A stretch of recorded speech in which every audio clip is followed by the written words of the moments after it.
Welcome to Powered by Authenticity. I'm so happy to have you all here tonight. And this recording it actually leaped out to me on this topic in an email that I received. And that email I received from Mindy Maggio and Heather May Roberts. Good evening, you guys. Hello. Hello. How are you tonight? Doing very well. Yes, Mindy's really, taking a, really well. Mindy's taking a deep breath.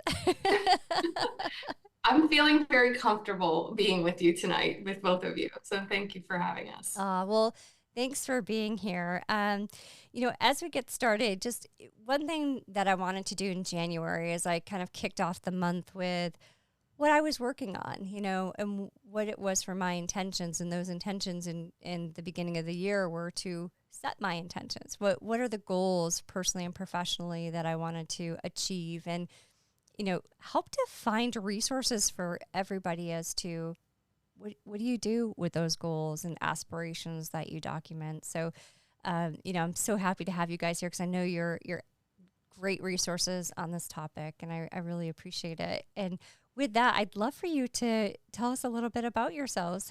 Heather?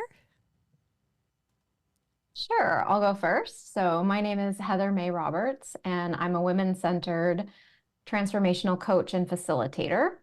And I'm also committed to my own conscious evolution and growth. And just a little bit of my background, the work that I do is that I am driven by the vision that I have for creating a world where we have well-being that's centered at the core of all of ourselves and all of our systems, institutions, and organizations. And so I was trained in environmental science, which made me acutely aware of the destruction of the natural world and the dangers of climate change before we were all feeling the effects of it. And so I felt very heavy and overburdened, like I was carrying the weight of the world on my shoulders. And I developed chronic pain due to the stress and anxiety of watching us trade our health of ourselves and our ecosystems for short-term profits for a few, and feeling just powerless and like helpless for my ability to do anything meaningful about it. So I would go through these cycles of like trying really hard to make a positive impact, but in a way that I was in a state of constant stress, which actually prevented me from accessing my creative flow and higher cognitive abilities. And so then I would need to pull back to focus on my own health. And then I'd feel guilty while I was pulling back because I felt like I wasn't doing enough. So then I would get back into the overstressed out state and start that cycle over and over again. And it was exhausting and heartbreaking. So while I was working as a research assistant at Oregon State University, I experienced the transformational power of working with a coach to identify my core values and my strengths and ambitions.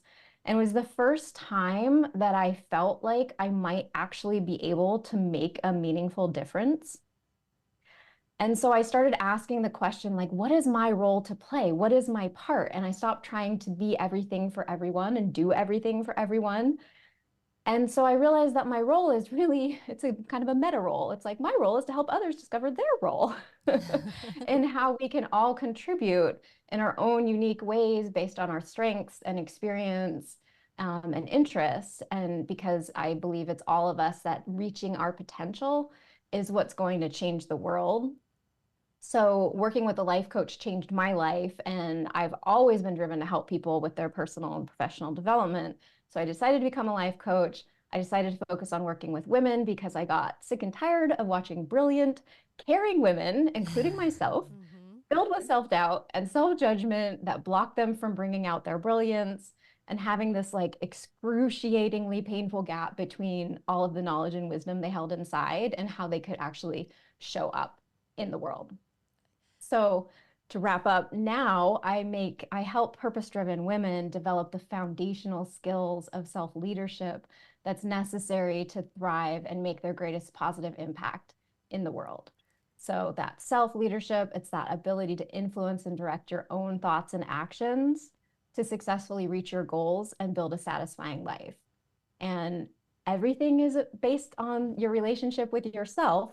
So self-leadership is the most important skill set to master to create the change you want to see in your life and in the world. And I love that I get to play my part in creating a better world by helping other women master self-leadership. Amazing. I know. Amazing. And I was just like, I have 40 different points I'd love to dig in deep about how, as women, we spin. I love that. Well, welcome, Heather. An amazing introduction. And, I'm so happy to have you here. And there's so many points that I think are going to just lend to where we are for this conversation in January. So welcome. And just so grateful to have you here tonight.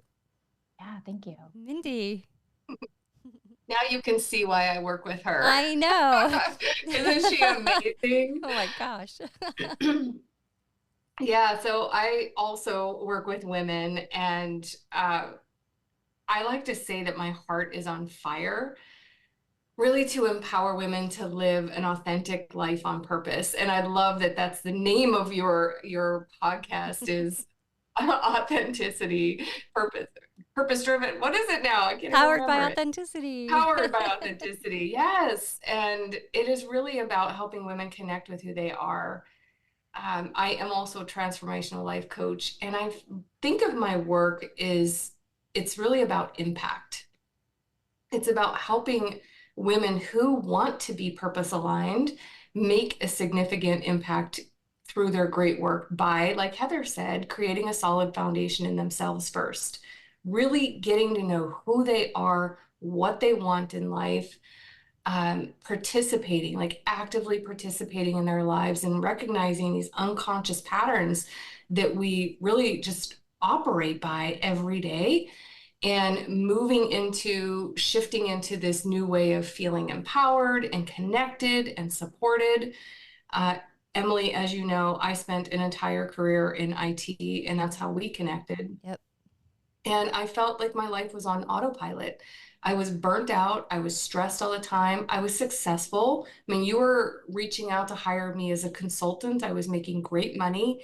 But on the inside, I was struggling with confidence and imposter syndrome, and always coming home from work, not always, but, really hating the way that I felt about myself. Like, why didn't I do this? Why didn't I say this? Why didn't I? And not being able to show up in the capacity that I felt inside myself all the time, and not even able to articulate what I saw, my visions and how I wanted to lead.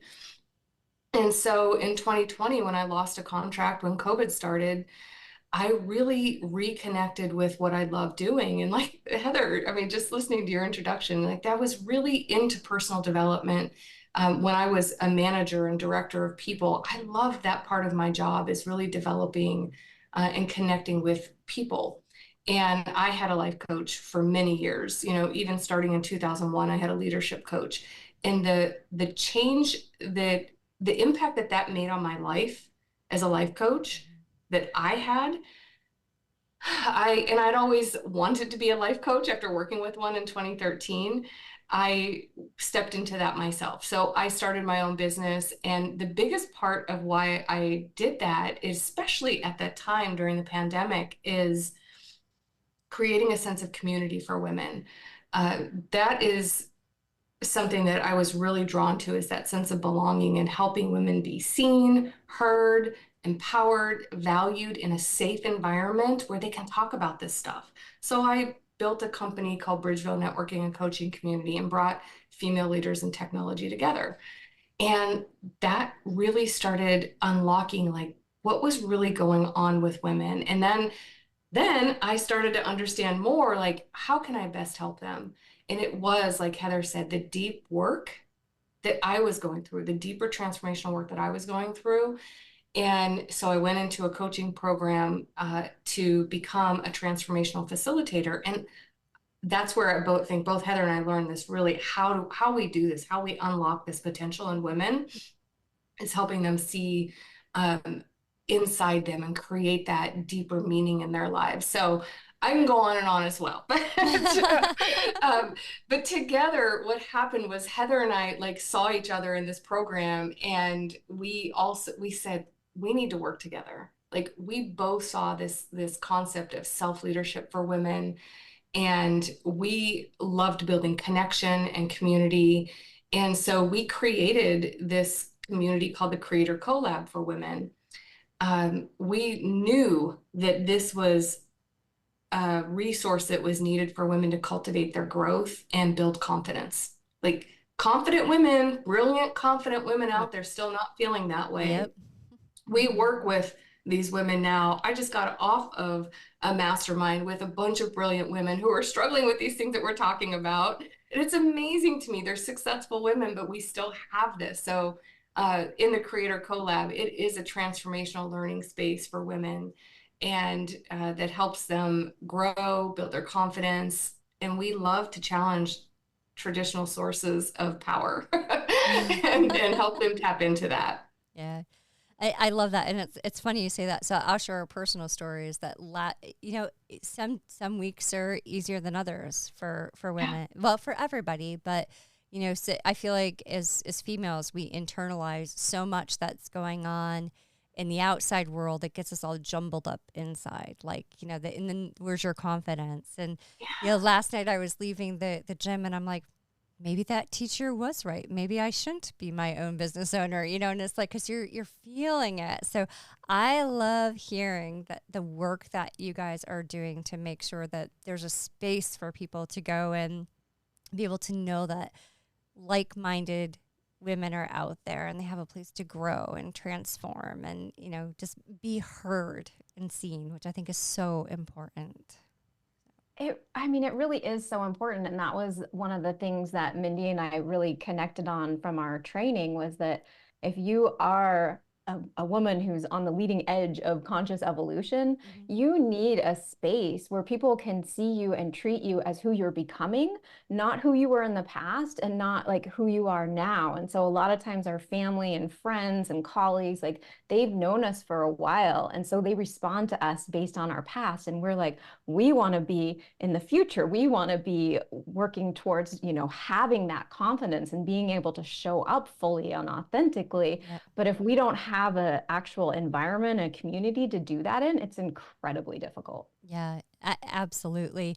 And that goes kind of to my first kind of topic I'd love to kind of brainstorm with you guys on. So we all go through this in the new year, right? Like we all say, I want to set my goals. I want to set my intentions for myself, but tracking those, like actually tracking and documenting and making sure we're setting ourselves up for success is not something I think a lot of people spend time on. Like we all say, okay, I want to lose 10 pounds. Great. Or I want to gain 20 new customers, or whatever your personal professional goal is.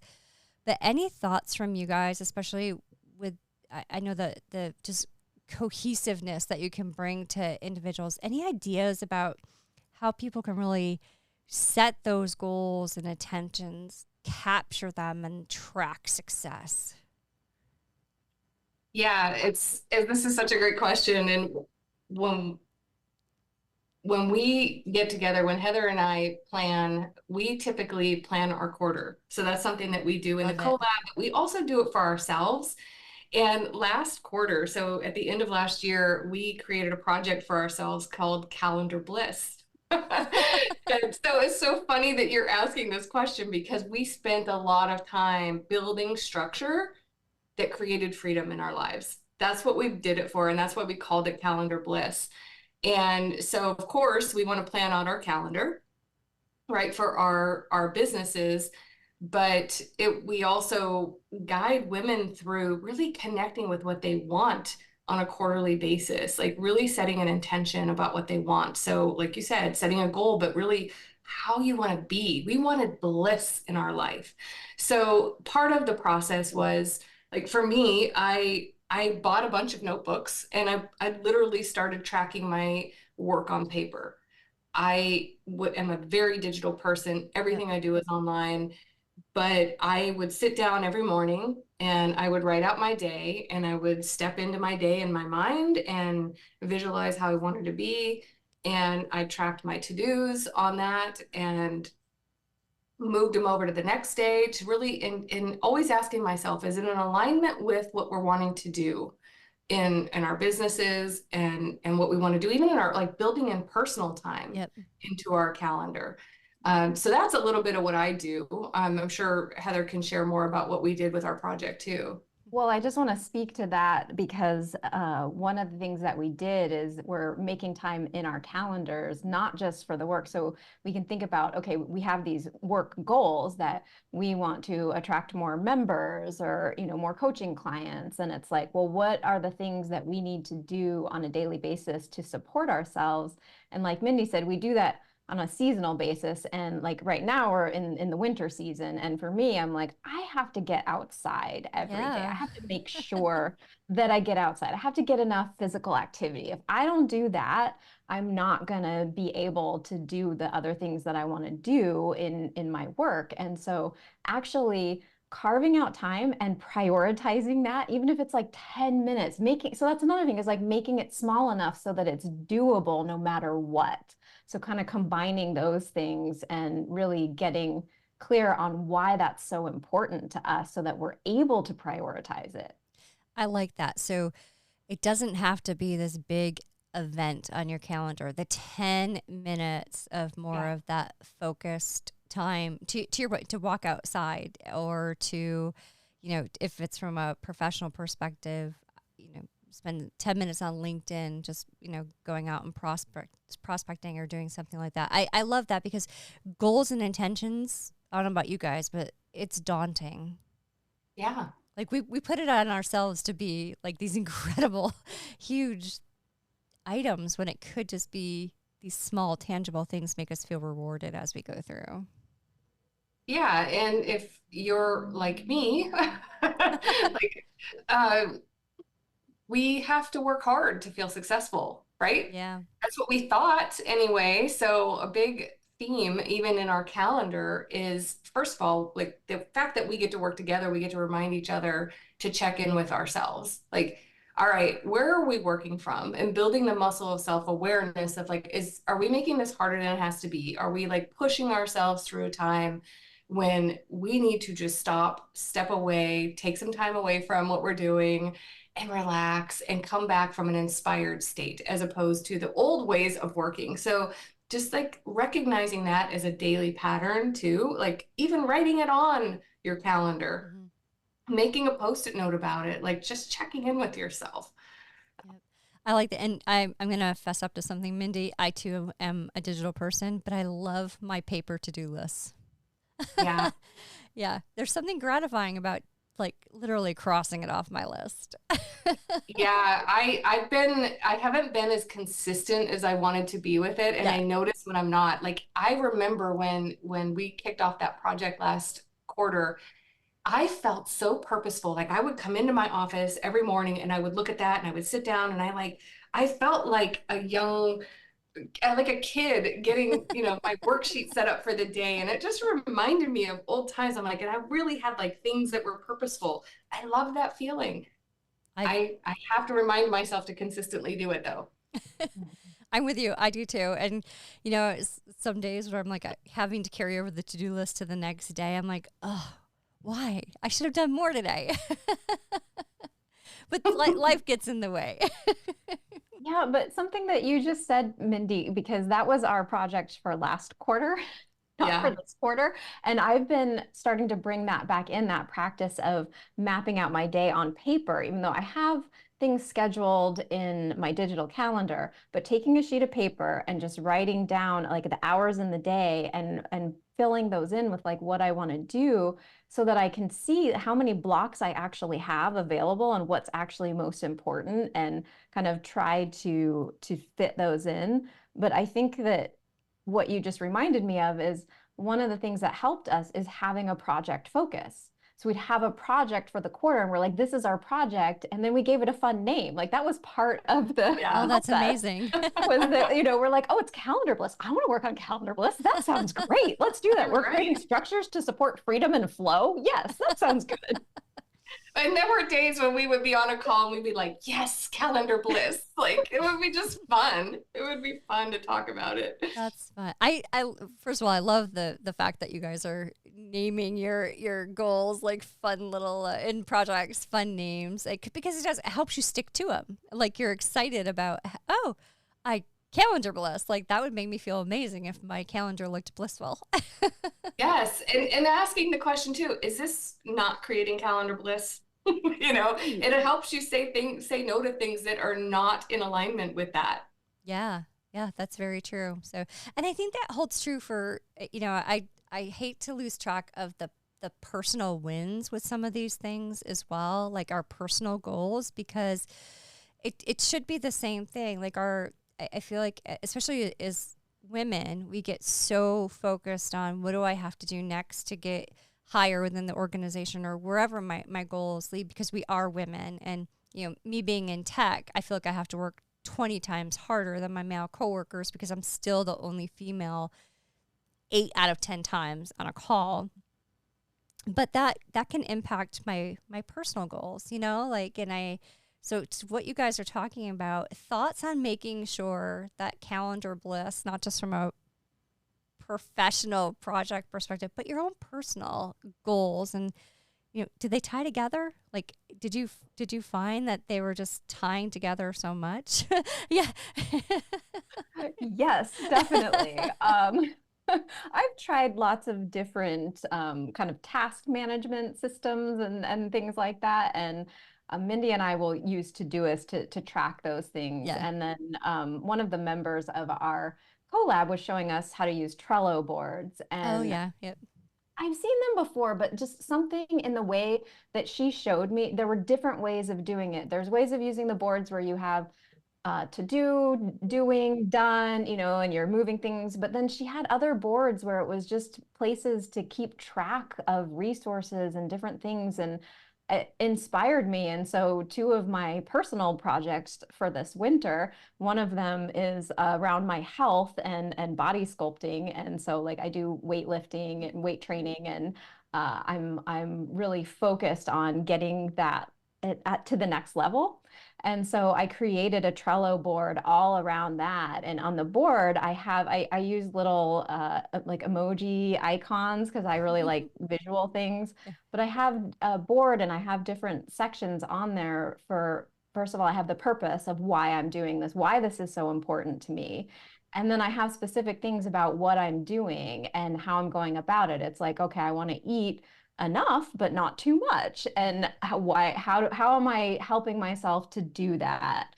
And like slowing down my eating. So I have specific tangible things on there. I also have a plan of so my other project is like home organization. And so this is a constant thing that I'm getting better and better organized, but I tackle one little area at a time. And so on that board is a different style, but I have that. So I've created a different way of tracking for the different projects based on what I really needed. And now I have those to go back to. And I treat those with as much attention and I don't know, respect as I do my work projects. I'm Yeah. like, this is just as important. Yeah. That's amazing. I'm actually starting to train for my first sprint triathlon. Ooh, So, wow. Nice. Yeah.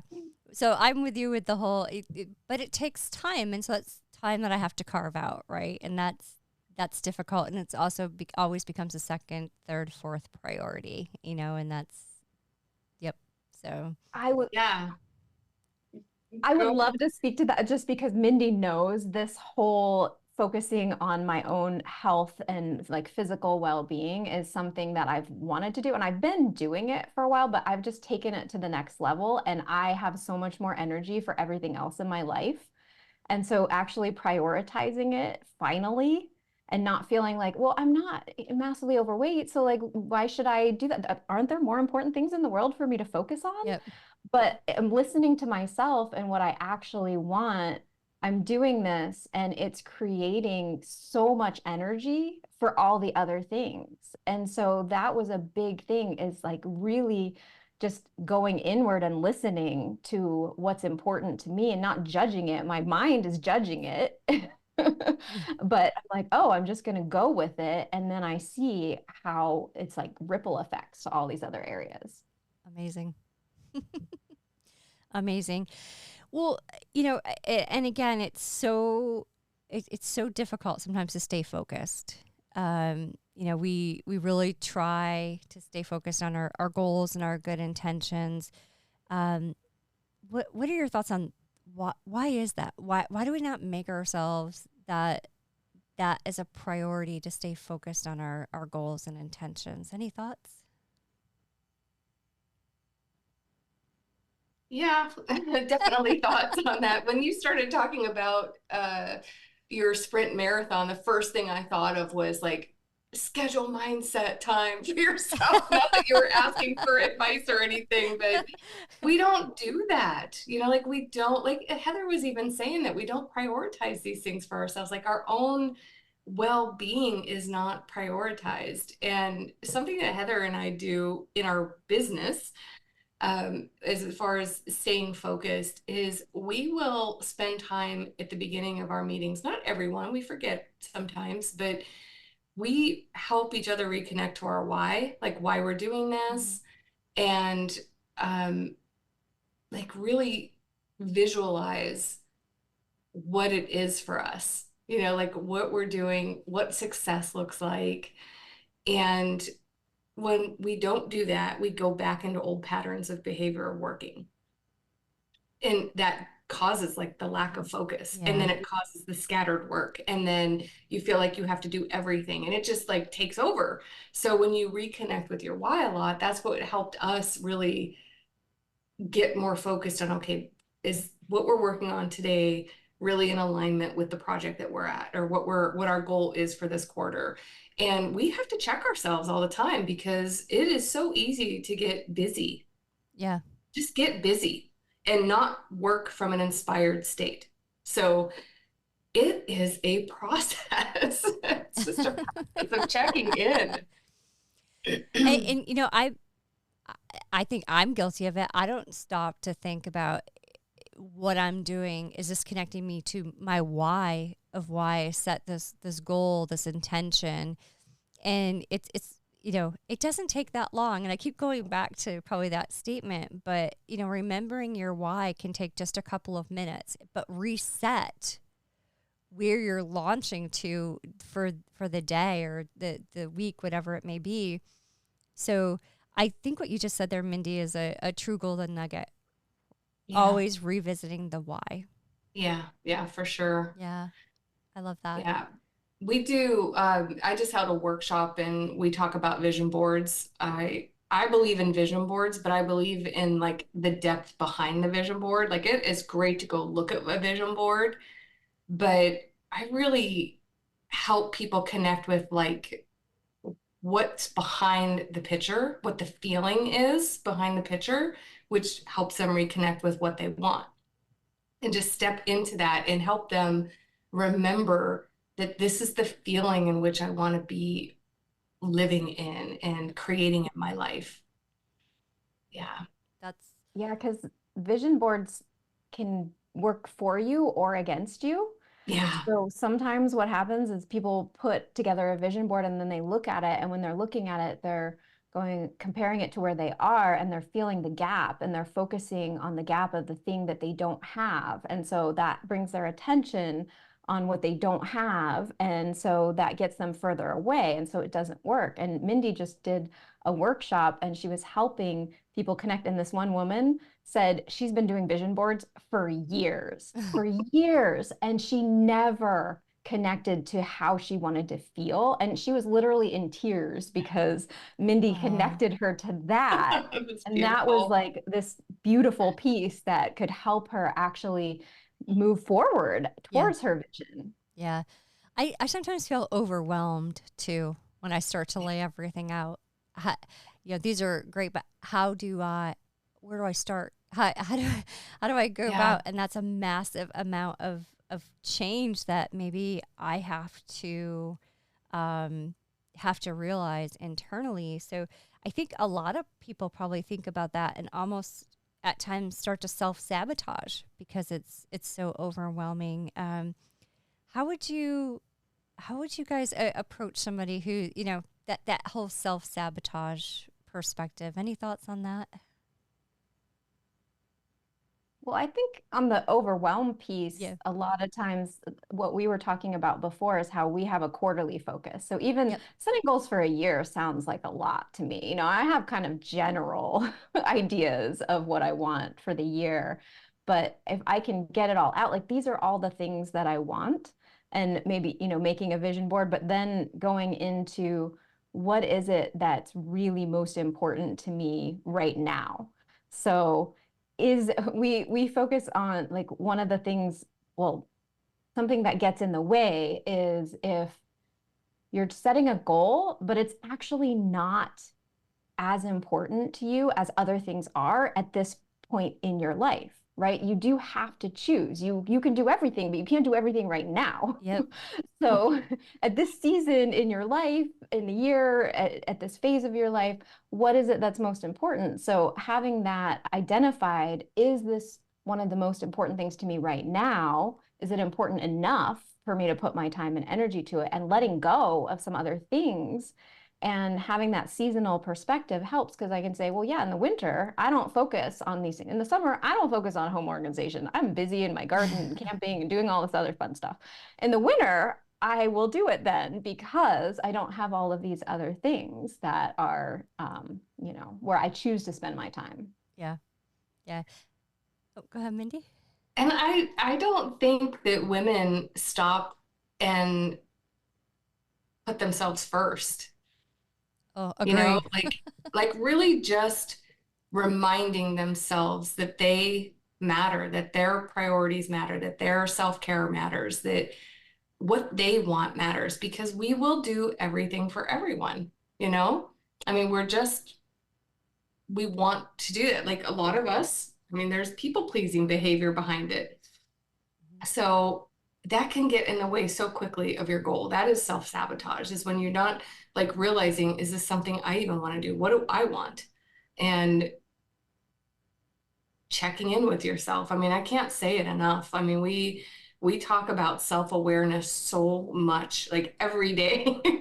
Heather and I are talking with other people, with ourselves, like just awareness of our own needs and how it is either like our thoughts are serving us or they're not serving us. Yep. And and we don't put ourselves first, and it just is a shame, because you can't, if our tanks aren't full and we're not providing for ourselves like we try to do for everybody else, you're not going to experience that growth that you really want to. So yeah. The other thing, Heather, I love that you said there, the seasonal strategy, because I think, that hits home for a lot of people. Right now in January, we're all looking at the year, right? Like what's our broad goals for the year, but breaking that down into what can I realistically do in this first quarter of the month, when, I know here in Buffalo, I don't know where you guys are, but the weather's a little cold, So what can I do that, maybe is more geared towards success when I don't want to be outside, when it's not nice, and, looking both. And I think that goes for professional goals as well, because if you want to travel or there's things that you want to do, would you rather do that in the winter where you're not going to be outside with your family? To your point, Heather, camping and things like that. So I love how you framed that in that seasonal strategy. It's perfect. Well, it really has helped me. I was overwhelmed for a very long time. And it really helped me, because a lot of times we have lots of interests. There's a lot of things that we want to do, and we want to spend our time, and we want to do self-development and growth, and we want to be with friends and family and get out in nature. And, there's so many things, and develop our businesses and just all of this stuff. And yeah, if you're trying to do it all at once, of course it's going to be overwhelming. But if you can set some things aside, and there's some things that I don't do at all in certain seasons, and there's some things that I do a little bit, but I do more in different seasons. And when I'm intentional about that, when I can look at that, then, because when we're overwhelmed, something gets taken off, something drops off. But if we're not intentional about it, it might be something that was really important and that we didn't want to let that drop off. But if we look at it, we can go, okay, this is important to me, but not right now. Like I can come back to it. It's fine. Yeah. That's amazing. The other thing on the other side of this is taking the time to celebrate the wins. So, you know, and I hate that people wait till it's something huge. There's so many little milestones along the way that can be celebrated. Any thoughts on why it's so important for us to just take a step back and celebrate those little moments? Any thoughts, any strategies to be like, yes, I'm going to implement that, so I'm remembering to celebrate my wins? Yeah, definitely. We do something in the CoLab. Like right now, this week, we are in what we call Integration Week. And we literally held a session yesterday. It's an open session for anybody that wants to come, not just members. And we call it a community growth circle. And we ask women to come in and share and celebrate, what they were able to accomplish over the month, because we don't take the time to pause. We don't typically take the time to pause and reflect back on that. We just keep moving forward. We keep moving forward. And also part of the process is really integrating like what it took us to get there and that growth that was required to get through something or create something.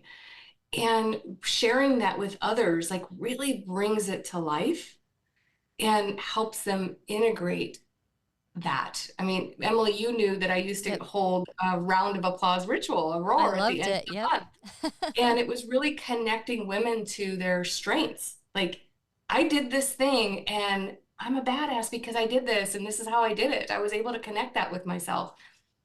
And it builds up that capacity to do things that are aligned with who you are, like uniquely who you are, not outside of yourself. That was the role of that process.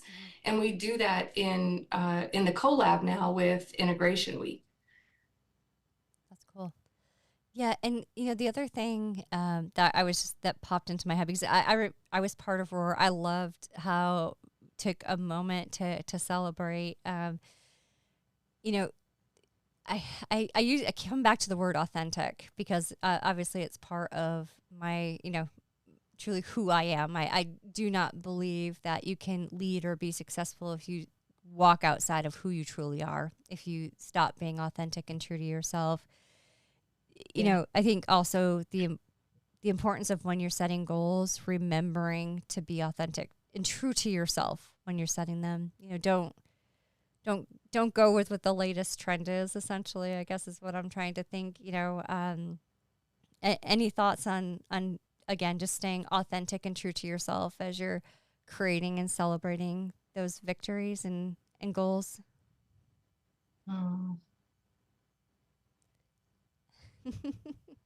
Well, I mean, what I was thinking of in terms of the importance of wins is it's like your focus of attention. So many times we're focused on the gap, on where we aren't, where we're trying to get to and what we don't have yet.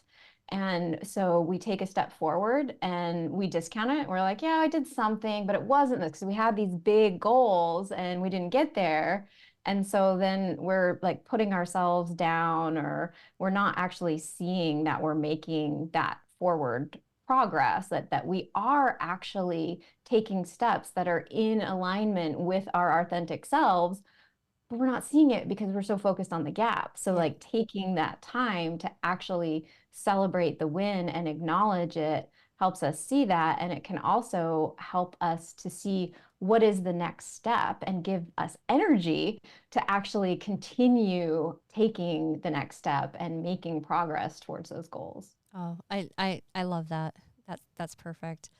Well, I really appreciate, I realized, guys, I never did the icebreaker question because we started so much right into this conversation, which I've absolutely loved. So maybe we'll change things up for 2024. What's your favorite pastime in the winter? Do you guys have any things that you really make sure you take time for as it's the cooler months? Yeah, I'll go first. I'm in Phoenix, Arizona. I didn't say that, and we don't get a ton of the cold days. And so when winter comes around, we're in a space of, lots of clouds the last few days and lots of rain. And excuse me, I love to take time and just not put the TV on, and my husband makes a fire and we'll just sit there and read. Like that is something that I absolutely love to do because it feels like winter here in Phoenix. Yeah. Because it just doesn't typically feel that way. So if there's a fire in the fireplace, which is like maybe a couple times a year if we're lucky, uh, that is something I love to do. And we just did that the other night. It was so wonderful. It was just so, it was like my most favorite night. I said it's my favorite night of the year, but it's only January. But it's my favorite night of the year so far. But the other thing I love to do during the winter, because of the holidays too, is baking. And I love to bake biscotti for like Christmas. I give Oh, biscotti as presents. It's like my signature cookie, and I love to be in the kitchen and just bake and just put music on and relax. That's how I oh, relax. that's all of that sounds amazing. Now, if it were me, I'd probably turn the air conditioning on in July, like crank it up really high and still start a fire because it would be like I just want that moment for like one night. Yes. Heather, how about yourself? Yeah, so I wish I lived near Mindy in the winter, not in the summer. Then she could bake me cookies and biscotti. But I actually live in Eugene, Oregon. So I am in the beautiful Pacific Northwest, which I love because partially because we usually have really mild winters. We had a Yeah. crazy ice storm last week, but normally it's pretty mild here in the winter. It's wet, but it's not super cold. We maybe get a little bit of snow. I also like reading in front of the fireplace. But I also really like the experience of going outside and being cold, like going outside. And I live right next to the river, so I often go for runs or ride my bike or go for a walk by the river or go hiking somewhere and get cold and come back in and get warm again. I love that part of winter. Yeah. It's funny, right after Christmas, we hadn't gotten any snow. So I'm between Buffalo and Rochester. And so we hadn't had any snow. It was magical when it was just a little bit of snow. So I went out for a walk and it's like you're in this snow globe. And just being in the moment, the cold, to your point, and just, it was so nice to have the fresh air and to be in the cold. And um, I, I may like to make snow angels as well, but they're just fun. Yeah. Well, Make you That's feel like what a I kid do again. when I go to snow. I mean, I I'll be honest, know. I do that. I have to do that. I don't go to snow very often. Last year we didn't have a lot of snow, but one of the events there was a full moon. So I did a snow angel, but afterwards I just laid there and I looked up at the moon and the sky and I'm just like, this is a moment. Like this is like just taking a moment and connecting with nature and it was just it was perfect for me. Oh, that sounds like a beautiful experience. Yeah. Well, you guys, what's next? What are you guys up to next? Anything on the horizon? Yeah, so I have a workshop series for women, and it is on the foundations of self-leadership. And the first session is going to be on January 31st, and the rest of the sessions are still to be determined. But I'm inviting any woman who wants to learn how to better make her mind work for her and not against her. So we'll provide information about that. Yeah, And amazing. then and then in the Creator CoLab, Mindy and I, we do a community growth circle, which we were talking about. That's during integration week. So it's the fourth week of the month, fourth Tuesday of the month. And that is also open to any women who want to come and integrate what they've learned in the last month and also set their intentions for the month ahead. And So share their wins and celebrate, Yay. like we were exactly. talking about. Share their wins and process what they learned from overcoming the challenges that they faced in the last month, and then using that to determine where they're setting their focus for the next month. Yeah. Amazing. Mindy, what's up for you? Yeah, well, I'm in the middle of a workshop right now, so I'm sure I'm going to be doing some more webinars and workshops coming up. I don't have anything scheduled right now, but I'll send you the link to our website so they can, if anybody's interested. We're definitely taking coaching clients right now. Heather and I do something really unique. So we do one-on-one clients for ourselves and our own businesses, and we're both working on our signature programs. Like we're creating signature programs in our own work in addition to what we do together in the CoLab. But in the CoLab, we do what we call it like 2-on-1 coaching, where we have this like really unique container of the two of us helping someone overcome things that they're working on, or help them create the intentions that they want. And we would love to invite anybody into that space that's looking for additional support, because we love that. Like we love working together. And Yeah. when you get the two of us together, we get these different perspectives, and we bring like a unique, each of our unique strengths to that space. And the person that we're working with just adds this element of just for us. We just love that. They just add something additional to it, and that container is special. So that's an invitation that's always open to anybody to work with us. Amazing. That's great. Well, it's exciting. We're going to put links to everything in the show notes. I personally am excited to see what 2024 has in store for both of you. And I hope that you'll come back again. I'd love to have you back to talk about continuing, review of the goals, intentions. I love the work that you're doing as far as coaching and really helping to empower women. Like it's so important. It's so needed. There's not enough of it. And both of you are just like amazing spirits. And I think that's so important to help other women feel so just ready to take on the world. So the work that you're doing is so impactful. And I personally thank you for that. Well, Emily, thank you so much for having us. We were so happy to be here and would love to come back and keep talking about this kind of stuff. Yes, we would love to come back, and that gives us another layer of accountability, right? Because we're gonna have to come back and talk about what we did. Oh, yes, I love it. And it's funny, I've started doing that on the podcast, setting my intention for the month on a solo episode, having a couple of guests that help to, build on not only what I need to do. I'm trying to really support women, and if I'm doing it, others can do it. And just then also wrapping up the month with what I did or did not achieve and what it felt like. And I'll be honest, there's been some uncomfortable moments of, solo networking and things of that nature. But I think it helps to, Heather, to your point, to have that accountability. So I really appreciate you guys being here. January has been quite the month already. It's January. I can't believe it's almost the end. We have 1 week left in January. Yeah. I'm not sure. I'm not sure how that happened.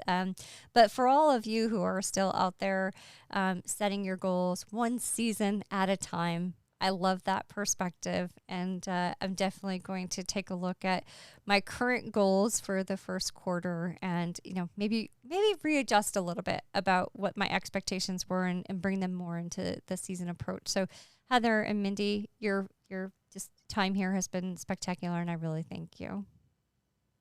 Thank you, Emily. Thank you. All right. I hope everybody has a great night. Thank you for joining us on Powered by Authenticity.